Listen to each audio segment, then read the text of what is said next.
यदि दोष निकालने वाले प्रोफेसर सेक्युलर यूनिवर्सिटी में आपकी क्लास में घोषणा करते हैं, कहते हैं कि बहुत सा रिसर्च करने के बाद आखिरकार मैं इस निष्कर्ष पर पहुंचा हूं कि यीशु क्रूस पर मरा और उसे उस कब्र में दफनाया गया जिसे 3 दिन के बाद खाली देखा गया, और उसके बाद वो अपने 500 अनुयायियों के सामने प्रकट हुआ जिन्होंने उसे शारीरिक रूप में देखा। ये शायद इतना चौंका देने वाला होगा, तो आपको सचेत होना होगा कि ऐसे एकेडमिक रेवोल्यूशन हो रहा है। यीशु के बारे में संसार के बहुत ही आदरणीय ऐसे धार्मिक विद्वानों के बीच में, और ये तो बहुत ही सम्मानित ऐसे एकेडमिक इंस्टीट्यूशन में हो रहा है। आज द जॉन एंकरबर्ग शो में आप ऐसे ऐतिहासिक सबूतों को सुनेंगे जो कि यीशु के पुनरुत्थान के बारे में हैं, जिस पर दोष निकालने वाले भी विश्वास करते हैं। मेरे मेहमान हैं डॉक्टर गैरी हैबरमास। ये तो यीशु मसीह के पुनरुत्थान के बारे में पूरे संसार के ऐतिहासिक सबूत देने वाले विद्वान हैं।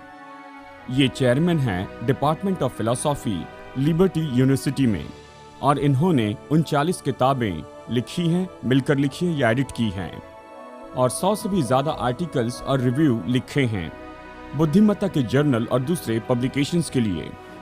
1975 से ये पूरे संसार के लगभग 4000 बुद्धिमान लोगों के संपर्क में जुड़े हैं जो इंग्लिश, फ्रेंच और जर्मनी बोलने वाले हैं, और इन्होंने ये पाया कि उनमें से 90% लोग ये ऐसे 12 ऐतिहासिक तथ्यों को सच मानते हैं जो यीशु की मृत्यु, गाड़े जाने और पुनरुत्थान से जुड़े हैं। फिर भी ऐसे बहुत से विद्वान हैं जो यीशु के तथ्यों के बारे में कहते हैं। ये कहते हैं कि ये ऐतिहासिक रूप में सच है और ये तो नास्तिक लोग हैं। तो ये कैसे हो सकता है? आज आप इसके बारे में जानेंगे हमारे इस प्रोग्राम द जॉन एंकरबर्ग शो में।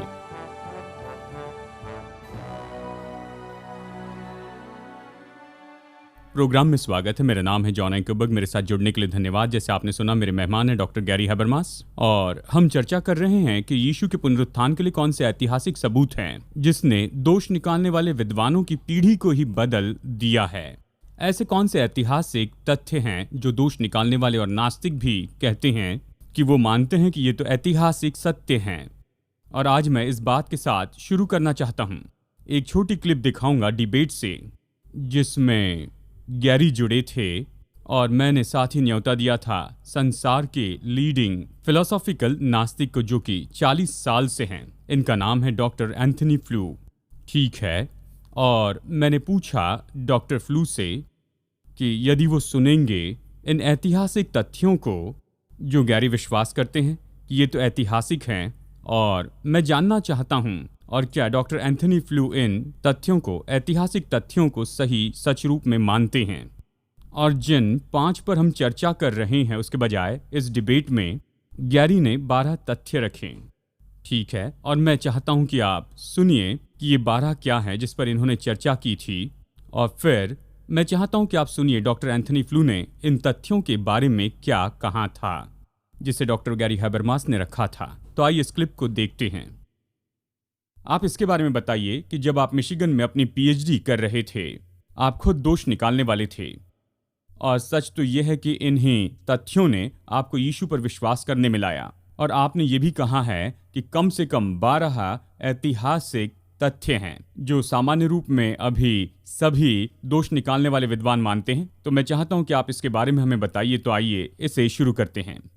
देखिए जॉन, बस उनमें से कुछ मुख्य का नाम लेने के लिए वस्तुतः हर कोई आज सोचता है कि यीशु की मृत्यु क्रूस के कारण हुई थी। मेरा मतलब है जॉन क्रॉसन और यीशु सेमिनरी से अन्य का कहना है कि यह प्राचीन दुनिया का सबसे व्यापक रूप से माने जाने वाला तथ्य है। उसे दफना गया था। बेशक इस घटना ने चेलों में कुछ निराशा पैदा की थी। अब यह तथ्य की कब्र खाली था, यह अधिकांश विद्वानों द्वारा व्यापक रूप से स्वीकार किया गया है, लेकिन सूची के बाकी के जितना नहीं। शायद एकमात्र सबसे महत्वपूर्ण तथ्य है कि चेलों के अनुभवों के अनुसार उनका मानना था कि वह जी उठे यीशु का प्रकट होना था।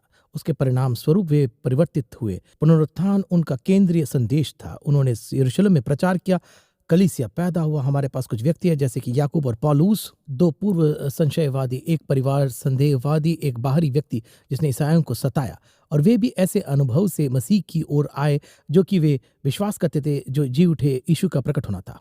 वैसे आज भी ऐतिहासिक इशू आंदोलन में मेरे बाएं ओर ऐसे बहुत अन्य विद्वान हैं जो कि इसी प्रकार के तथ्यों की सूचियों को सामान्य आधार के रखकर शुरू करते हैं, जिससे कि हम हमारे डेटा से निपट सकते हैं। लोग इस पर सवाल उठाते हैं गैरी, मैं आपकी किताब से ये समझ सकता हूँ, यानी इन सभी 12 के लिए ऐसे बहुत से ऐतिहासिक सबूत है जो इसके लिए सहायक हम होते हैं, उनमें वो से भी किसी बताइए। एक को देख सकते तो हैं। टोनी, क्या आप इस बात से सहमत हैं कि इन 12 तथ्यों को बुद्धिमान लोग स्वीकार करते हैं? हाँ। ठीक है, तो सवाल यह है कि हमने ये तथ्य देखे हैं, लेकिन इससे हम क्या सारांश निकाल सकते हैं? गैरी, ये तो डॉक्टर एंथनी फ्लू के साथ में बहुत ही दिलचस्प डिबेट थी और मैंने इसका आनंद उठाया है।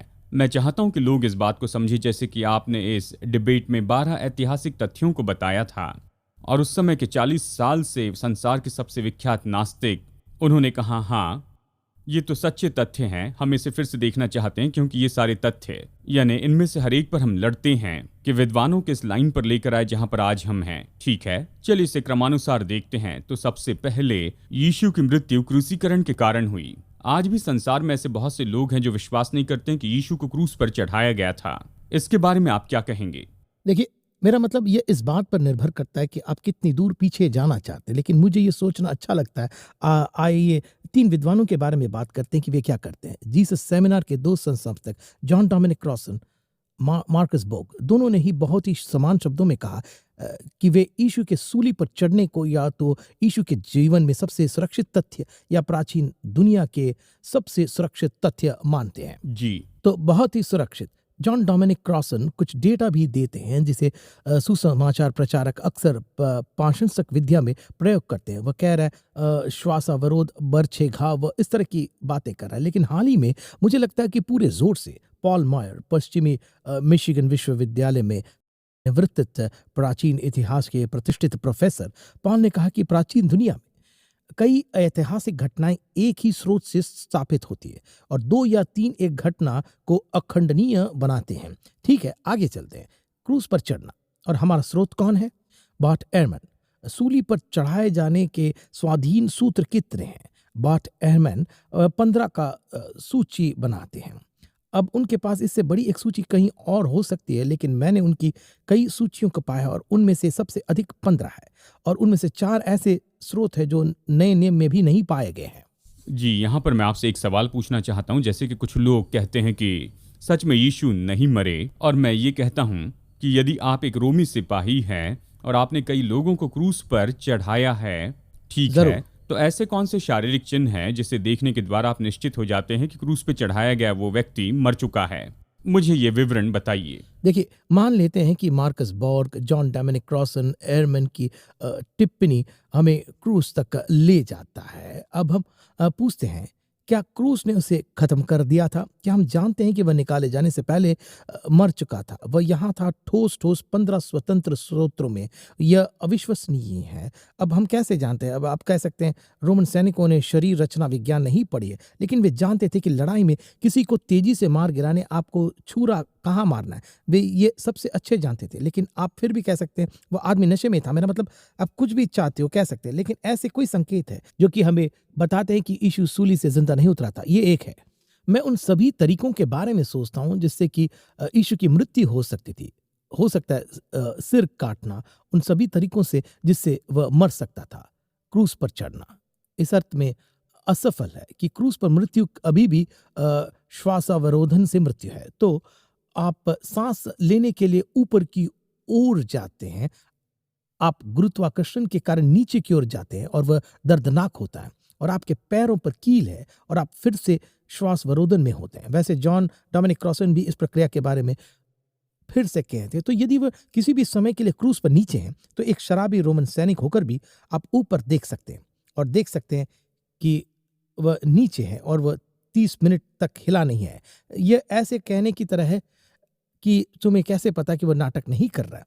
ठीक है, क्यों ना आप पानी के नीचे आधे घंटे के लिए अपनी सांस रोक के रखो और हम देखते हैं कि आप किस आकार में हैं। मेरा मतलब, अगर वह नीचे हैं और सांस नहीं ले सकता है तो सबूत कहता है कि वह सांस नहीं ले रहा है। ये नंबर एक है। हम कई प्राचीन स्रोतों से जानते हैं कि ये सुनिश्चित करने की लोग नाटक नहीं कर रहे, वे उन्हें मारते हैं। एक व्यक्ति उसे क्रूस पर चढ़ाया, उन्होंने उसकी खोपड़ी को कुचल दिया क्योंकि वे प्रतीक्षा करते करते थक गए और वे आगे बढ़े। एक और को धनुष और तीर से धमकी मिलती है, लेकिन हमारे पास एक रोमन स्रोत है जो एक बर्ची से घाव करने के बारे में बात करता है। हमारे पास एड़ियों का तोड़ना भी है।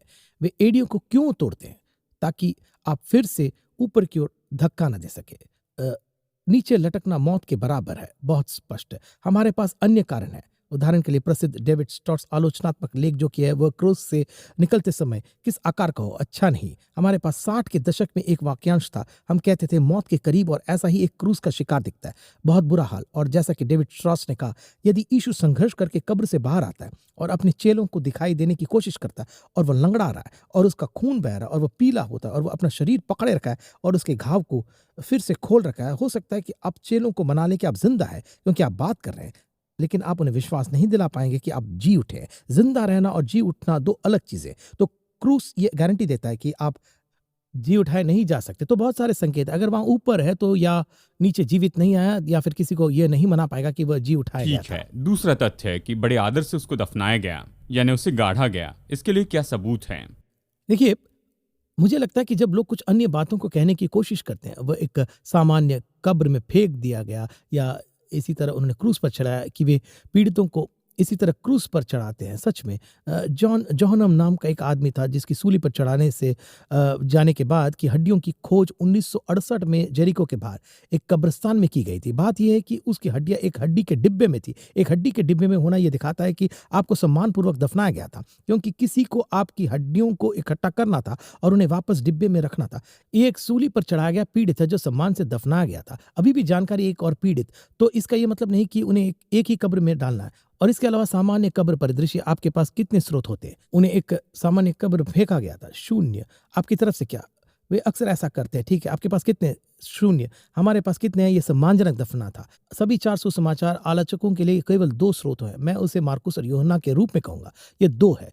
प्रेरितों के काम की पुस्तक अध्याय 13 एक प्रारंभिक पंथ की शुरुआत है और हम उसके दफन के बारे में बात करते हैं। हमारे पास जो कुछ भी है वह एक सम्मानजनक दफन और एक कब्र दफन बताता है। सामान्य गड्ढे की कोई सबूत नहीं है। तो हमारे पास सब कुछ है। इसके अलावा आप कुछ जानते हैं? मैं किसी से सिर्फ तथ्यात्मक होने के लिए कहूंगा। मैं कहूंगा तो आप क्या सोचते हैं? और वह व्यक्ति कहता है एक सामान्य गड्ढा। मैं कहता हूं ठीक है, तो रविवार की सुबह वह सामान्य गड्ढे से जी उठा। क्या इससे आपको खुशी मिलेगी? मेरा मतलब ये पुनरुत्थान को प्रभावित करने वाला नहीं है। ठीक है। तीसरा तथ्य है कि उसकी मृत्यु के कारण उसके चेले निराश हो गए थे। बिल्कुल, क्योंकि यह सिर्फ मनोविज्ञान का एक तथ्य है। यदि आपने अपने परिवार को कुछ समय के लिए छोड़ दिया है, आपका व्यवसाय, आपने 3 साल तक एक व्यक्ति का पीछा किया है, आप विश्वास करते हैं कि वह रोमनों को जीतेगा, एक राज्य स्थापित करेगा, इतना कि आप कह रहे थे क्या हम आपके दाहिने हाथ और आपके बाएं हाथ पर बैठ सकते हैं? और अचानक कहीं से भी ये आदमी आपके बीच से निकल जाता है और उसे सूली पर चढ़ा दिया जाता है और आप कहते हो आपके दाहिने हाथ पर मेरी स्थिति का क्या होगा? इस बारे में और उस बारे में क्या, सब खत्म हो गया। और इसीलिए हम शनिवार को ब्लैक सैटरडे कहते हैं। आपके सबसे अच्छे दोस्त और आपके भविष्य के आशाओं के साथ ऐसा कैसे हो सकता है? और आप निराश दुखी कैसे न हो? यह बस साधा मनोविज्ञान है। ठीक है, आप कहते हैं कि संसार के 2000 सबसे अच्छे जो विद्वान हैं उनमें से 3/4 लोग ये विश्वास करते हैं कि तीसरे दिन उसकी कब्र खाली थी। हाँ, यदि आप डेटा की गणना करना चाहते हैं, यदि आप उन 12 तथ्यों को वहां रखना चाहते हैं और कहना चाहते हैं कि मृत्यु के लिए कितने तथ्य है, दफन के लिए कितने हैं, तो शायद आपके पास अन्य की तुलना में खाली कब्र के लिए अधिक तर्क होंगे। खाली कब्र के लिए मेरे पास 21 तर्कों की सूची है। यह मेरे लिए ठोस है और इसलिए वह कब्र में है, वह कब्र में नहीं है। और अब अन्य जो भी सिद्धांत आप कहते हैं, उदाहरण के लिए यदि आप कहते हैं कि यह मति भ्रम हो सकता है, और मैं अपने स्नातक छात्रों से कहता हूं, मुझे बताओ मति भ्रम एक खाली कब्र दृश्य है या एक बंद कब्र दृश्य है? वे कहेंगे ये एक बंद कब्र का दृश्य है। मति भ्रम एक कब्र को खाली नहीं करता है। कब्र खाली कैसे हो सकता है? अब मुझे एक और रोज सोचना है, तो ये बात को जटिल कर देता है। जब आपके पास 1 या 2 बातें होती है तो टाइम राइट कहते हैं, जब आपके पास दिखाई देना है और खाली कब्र है तो ये उन 2 को बनाता है। पुनरुत्थान को एक बहुत ही दृढ़ता से रिपोर्ट ठीक है। नंबर 5, चेलों ने कुछ अनुभव पाए जिसके बारे में वो विश्वास करते थे कि जी उठे यीशु मसीह का उनके सामने प्रकटीकरण है। उस सूची में कोई भी तथ्य उससे बेहतर स्थापित नहीं किया गया है। मेरा मतलब क्रूस पर चढ़ना उसके साथ होगा, लेकिन यह तथ्य कि उनके पास अनुभव था जो कि वे अगर मुझे संदेहवादियों का एक समूह मिलता, मैं कहूँगा आप में से कितने लोग सोचते हैं कि ऐसा कोई भी नहीं था जो कि प्रारंभिक अनुभवों की रिपोर्ट नहीं देता था। अब लोग बातें कहना शुरू करने के लिए मजबूर हो जाएंगे, क्योंकि अगर आप उसे मानते हैं तो आप फंस जाएंगे। यदि वहां एक खाली कब्र है और आपको लगता है कि वहां वास्तविक अनुभव हुए हैं तो ये ऐसा है, ठीक है, मैं यहाँ कौन सा छोड़ने वाला हूँ, मुझे दबाव बहुत ज्यादा होगा। ये ठोस है क्योंकि ये इस कारण है कि वे सभी इसे दोहराते हैं। ये समूहों में हुआ, ये एक कुंजी है। अकेले प्रारंभिक संप्रदाय में समूह है। आप जानते हैं यीशु सेमिनरी के कुछ लोग, आपके पास बस यह 512 और सभी प्रेरित व महिलाएं नहीं है, तो वहां अन्य समूह है। और एक बार जब आपके पास ऐसे समूह होते हैं तो आपको ये बताना होगा कि वे सभी एक ही चीज कैसे देख सकते हैं, और इसके लिए पूर्ति कर है। लेकिन यहाँ सबसे बड़ा सबूत है अगला तथ्य, उनका जीवन बदल गया था। उनका जीवन क्यों बदल गया था? क्योंकि वे वास्तव में उन पिछले बातों पर विश्वास करते थे। उन्होंने यीशु को इसलिए देखा। यही वह वजह है जहां बार्ट एहरमैन कहते हैं कि मैं इसे क्यों न कहूं, यह इतिहास का एक सिद्ध तथ्य है। ठीक है, छठा तथ्य ये है कि चेले जो है वो तो संदेह करने वालों से बदलकर यीशु के बारे में साहस से प्रचार करने वाले हो गए। हाँ, तो उन्होंने क्या किया? अपना व्यवसाय छोड़ देते हैं। हाँ, वे उस पर वापस जाते हैं। ऐसा नहीं कि हम जानते परिवार, उन्होंने अब के लिए अपने परिवार को छोड़ दिया था। आप ये कैसे जानते हैं कि वे मरने के लिए तैयार थे? क्योंकि वे, देखिए, बहुत से लोग कहते हैं आप कैसे जानते हैं कि उनके दिमाग में क्या था? ये साबित करने की कोशिश नहीं कर रहा हूँ कि उनके दिमाग में क्या था। मैं सिर्फ कह रहा हूँ कि वे शेर के मांद में फिर से क्यों जाते हैं, और उनमें से कुछ अपने विश्वास के लिए भी मरे। लेकिन मुझे सिर्फ इतना दिखाना है कि वे मरने को तैयार थे। वे ऐसे पूरी तरह से रूपांतरित हो गए थे। सातवां तथ्य है कि पुनरुत्थान ही उनके संदेश का केंद्र था। ये सही है। जो लोग मर गए और जो कभी मरने के लिए तैयार थे, वे इस तथ्य के लिए मरने को तैयार थे कि वे एक चीज के लिए मर नहीं रहे थे, वे इस तथ्य के लिए मर रहे थे जो कि ठीक केंद्र में था। तो आपको गले पर जाना है, न कि मेरी उंगली से खून बह रहा है। आप वहां पर एक टर्निकेट रखना है और उस खून के बहने को रोकना है जो कि आपको मारने वाला। आपको केंद्र की ओर जाना, और वह ये है। और वैसे भी उन पिछले दो पर कोई कहने वाला है और चलो अपने विश्वास के लिए मरे। तर्क का उपयोग करने का समय समाप्त हो गया, क्योंकि दुनिया में हर दिन लोग अपने राजनीतिक या धार्मिक विचारों के लिए मरते हैं। मैं कहूँगा, देखिए, अंतर यहाँ है। जब ईसाई मिशनरियों की मृत्यु होती है या अन्य धर्म के मिशनरी मिशन के क्षेत्र में मर जाते हैं, जब वे स्वेच्छा से अपना जीवन देते हैं। हम कहते हैं कि जब कोई स्वेच्छा से करता है तो इसका मतलब है कि वे उस संदेश को मानते थे। वे गलत हो सकते हैं लेकिन वे संदेश को मानते थे। चेलों में यही अंतर था, वे उस संदेश को मानते थे। लेकिन उनके लिए अलग क्या है? वे वही है जिन्होंने कहा था कि उन्होंने यीशु को देखा था। तो जब चेलों ने संदेश के लिए जान दी तो वे अपने विश्वास के लिए मर रहे हैं कि उन्होंने जी उठे यीशु को देखा। आपको ये कैसे पता चला? क्योंकि ये केंद्र है, शुरुआत से ही वहां था। अगर वे मर जाते और मुझे पता है कि मैंने यीशु को देखा या नहीं, मेरा मतलब कम से कम मैं पूछने के लिए सबसे अच्छा व्यक्ति हूँ, और उसके लिए मेरी मृत्यु या उसके लिए मरने के लिए तैयार पुनरुत्थान के लिए ठीक है। आठवां तथ्य है कि जिस नगर में यीशु को मारा गया था, यानी यरूशलेम में, उन्होंने उसी जगह प्रचार किया। ये संदेश बताया कि यीशु मुर्दों में से जी उठा है। एक बड़ी गलती होती अगर वह मृतकों में से जी नहीं उठता, और बड़ी गलती होती अगर कब्र खाली नहीं है, क्योंकि कोई भी जाकर कब्र की जांच कर सकता है। अब माइकल मार्टिन कहते हैं, उदाहरण के लिए स्वर्गीय नास्तिक दार्शनिक कहते हैं, प्रेरितों के काम के उपदेश के अनुसार 50 दिन बाद कब्र में शव की पहचान करने में बहुत देर हो चुकी होगी। पूरी तरह से बात छूट रहा है। नंबर एक, मैं एक कॉरोनर से बात की है। 50 दिन किसी व्यक्ति के संकेतों को पूरी तरह से मिटा देने के लिए बहुत लंबा समय नहीं है, खासकर अगर उन्हें क्रूस पर चढ़ाया गया तो हम छेदों को देख सकते हैं। लेकिन मुख्य बात यह है, मुझे परवाह नहीं कि वे व्यक्ति की पहचान कर सकते या नहीं। नए नियम का संदेश ये नहीं है कि हमने कब्र में एक शरीर पाया है, लेकिन चिंता मत करो वो यीशु नहीं था। ये संदेश नहीं है। संदेश खाली कब्र है। कब्र खाली था, वहां खुद जाओ, पत्थर हटा दिया गया। अगर उन्हें कब्र में कोई शव मिला है तो उस बात पर ईसाई धर्म बिल्कुल गलत है। तो यरूशलेम एक बुरी जगह है। चलो कहते हैं कि ये रोम में हुआ और आप यरूशलेम में हैं, लेकिन ऐसा न करें जहां की कुछ भी इसे अस्वीकार कर सकता है। मैं वेस्टमिनिस्टर एबी गया था जहां टॉम राइट रानी के चैपलिन थे। वो वेस्टमिनिस्टर एबी के कैनन थियोलॉजियन हैं। मैंने उनसे ये सवाल पूछा और उनकी बात कभी नहीं भूलूंगा। मैंने पूछा था चेलों के प्रचार का एक परिणाम क्या हुआ। उन्होंने कहा, आपको खुद को ये समझाना होगा, चाहे आप अविश्वासी हो, चाहे आप नास्तिक हो या कोई श्रद्धा नहीं रखते हैं, फिर भी खुद को ये समझाना होगा कि अचानक ये सब कुछ क्या हुआ और अचानक ये चर्च कहाँ से आ गया। अचानक ये आया और पूरे रोमी साम्राज्य में फैल गया। इसका कारण क्या था? उस शहर में जहां यह आसानी से खंडन हो सकता है।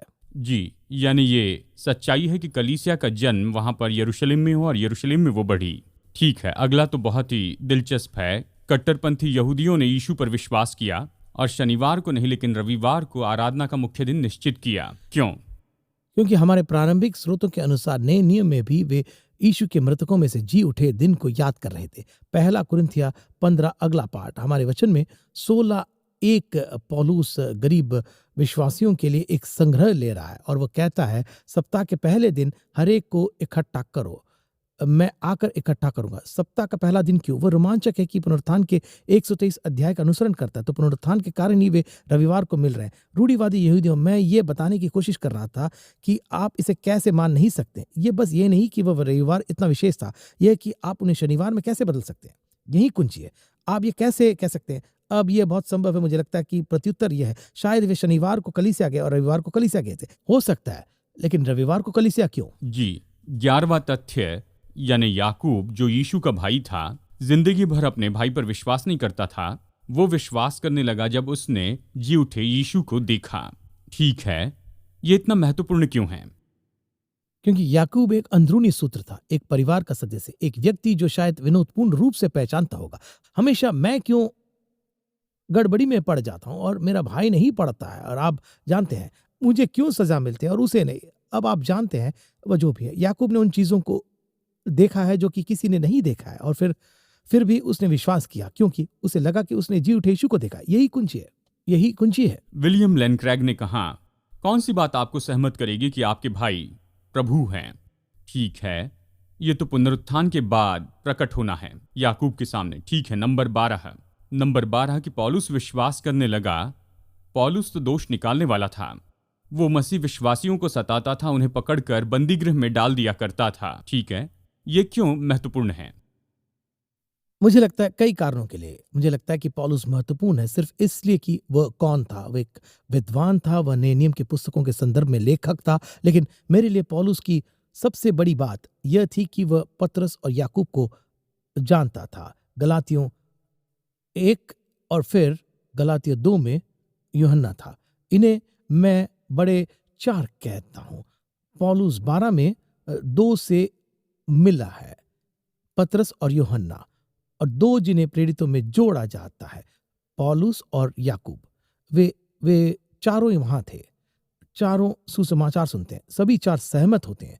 पौलुस ने कहा उसने मेरे साथ कुछ नहीं जोड़ा है, और वे पौलुस और बरनबास को संगति का दाहिना हाथ देते हैं। मुझे लगता है कि यह एक कुंजी है क्योंकि आपके पास वे चारों हैं, और वैसे हमारे पास उन चारों में से 3 पौलुस, पतरस और याकूब की शहादत के पहली सदी के स्रोत है, और ये एक गैर ईसाई लेखक जोसेफ्स द्वारा रिपोर्ट किया गया है।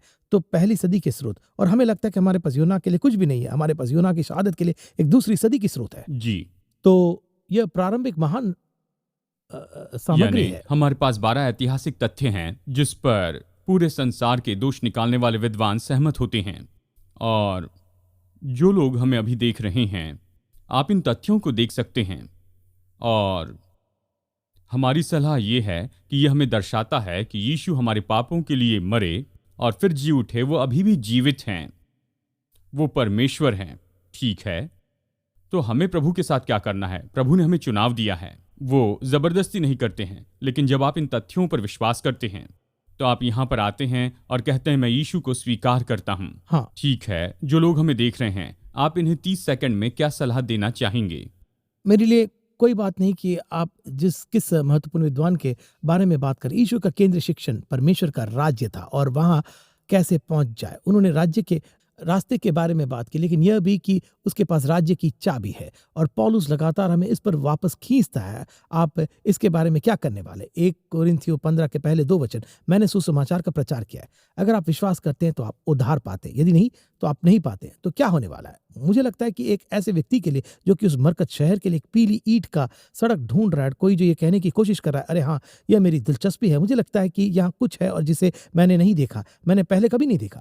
मुझे लगता है कि हमारे पास ये कहने के सभी कारण है कि आपको पता है, मुझको लगता है कि मैं पीछा करना चाहता हूँ और अभी करिए, क्योंकि इसे टालना मत। बहुत से लोगों की जिंदगी बहुत कम उम्र में कुचली जा चुकी है। इसके अलावा यह मानव स्वभाव है। अभी आप इसे एक दिन के लिए टालते हैं, लेकिन वापस इस पर आने के लिए 20 साल लग जाता है। जी हाँ दोस्तों, मैं आशा करता हूं कि आप यीशु को हाँ करेंगे, अपनी आशा उस पर रखेंगे, उसे स्वीकार करेंगे। मैं प्रोत्साहित करता हूं, जब आप ऐसे करते हैं तो प्रभु कुछ करते हैं, प्रभु आपके जीवन में आते हैं, मसीह जीवन जीने में आपको सामर्थ देते हैं। ठीक है, आप खुद में ये नहीं करते हैं, आप सच में यीशु के साथ में संबंध रखते हैं, और ये तो सच में बहुत ही अद्भुत बात है। ठीक है, अब मैं चाहता हूं कि आप बने रहिए और हमारी इन जानकारियों को प्राप्त कीजिए।